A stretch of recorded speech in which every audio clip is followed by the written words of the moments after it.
तो चलिए पंकज के पास ही चलते हैं। उनके आसपास भी कई तरीके की तस्वीरें और लोगों से बातचीत करने की जानकारी हमें मिल पा रही थी। पंकज, हम आपके पास आएंगे और जानेंगे कि इस वक्त कहाँ मौजूद हैं आप और कितने लोगों से बात करें। क्या लोग अपनी यादें साझा कर रहे हैं? जितनी बार भी आते थे जनरल, उनसे मिलना, मुलाकात होना, कुछ बता रहे हैं लोग?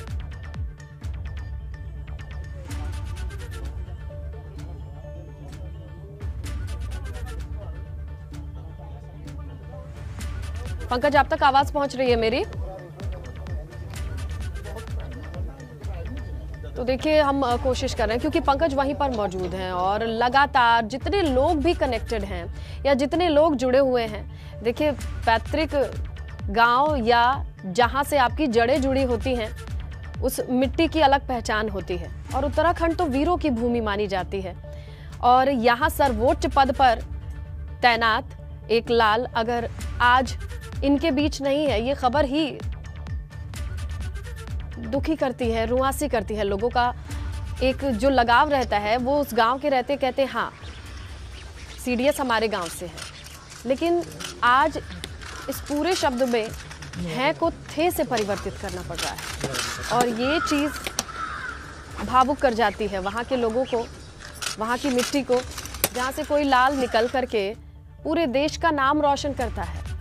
और आज इस क्षण में ये एहसास कि वो कभी वापस नहीं आ पाएंगे, वो जो ज़मीन देख करके गए थे वहाँ पर घर बन जाएगा लेकिन उसे देखने नहीं आ पाएंगे, अब वो बस स्मृतियों में है, ये व्यथित करता है। और वहाँ के लोगों के लिए भी वक्त लगेगा ये महसूस करने में कि इस साल नहीं आएंगे, क्योंकि उन्होंने ये इच्छा जताई थी। जब बात की पंकज ने उनके चाचा जी से, तो उन्होंने कहा कि साल में एक बार ज़रूर आना चाहिए, 1-2 महीने का वक्त बिताना चाहिए। ज़मीन देखी थी कि यहाँ घर बनेगा, लेकिन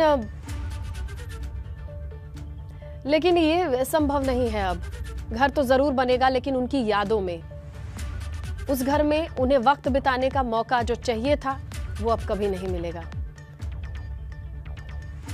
फिर से कोशिश करते हैं हम पंकज से जुड़ने की और जानकारी लेने की कोशिश करते हैं कि अब वो लोगों से बात कर रहे हैं। पंकज, अगर आप तक आवाज़ पहुंच रही है तो जब लोगों से बात कर रहे होंगे तो अपनी अपनी यादें भी साझा कर रहे होंगे ना, किसी की कोई छोटी बड़ी यादें जुड़ी होंगी, कोई बता रहा है, कोई बात कर रहा है आपसे।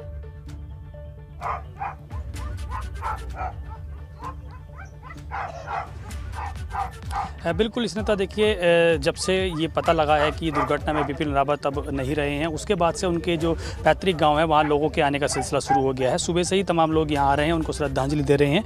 ये देखिए लाइन आप जो देख रहे हैं पीछे, ये पूरे अलग अलग जगह से तमाम जो लोग हैं यहाँ पहुँचे हुए हैं। पूर्व विधायक शैलेंद्र रावत जी भी हैं, उनके समर्थक तमाम लोग यहाँ आए हैं, श्रद्धांजलि यहाँ देने आए हैं। तमाम ऐसे लोग हैं आसपास के एरिया के जो उनके साथ बिताए पलों को याद कर रहे हैं, क्योंकि उनके आने का जो शेड्यूल था वो बहुत ज़्यादा नहीं होता था, लेकिन जब भी वो गाँव आते थे तो स्थानीय लोगों से जरूर मुलाकात करते थे। पूर्व विधायक हैं शैलेंद्र रावत जी। रावत जी, एक ऐसी शख्सियत जिन्होंने देश सेवा में अपना जीवन समर्पित कर दिया, वो हमारे बीच नहीं रही है, किस रूप में उन्हें याद किया जाएगा? पूरे देश के लिए बहुत दुख का समय है। ये हमारे देश की क्षति हुई है, इसकी भरपाई नहीं हो सकती, क्योंकि एक सामान्य परिवार से, जिनके स्वर्गीय पूज्य पिताजी retired lieutenant general vice chief थल सेना यहाँ इस गांव से और पूरे हिंदुस्तान की तीनों सेनाओं के सीडीएस पद पर, सर्वोच्च पद पर गए हैं, तो निश्चित रूप से हमारे लिए तो बहुत बड़ी गौरव की बात है। लेकिन आज केवल सब दुखी हैं, आहत हैं, पूरा देश आहत है, पूरा उत्तराखंड प्रदेश आहत है। कभी आपकी उनसे मुलाकात हुई थी, कभी आपसे बातचीत हुई हो, उन्होंने कभी उत्तराखंड के विकास के लिए किसी बात के लिए आपसे बातचीत की हो? कि क्योंकि सड़क को लेकर वो काफ़ी चिंतित थे, अपने गांव में सड़क उनकी नहीं पहुंची है, कभी आपसे बातचीत हुई उनकी? मेरी उनकी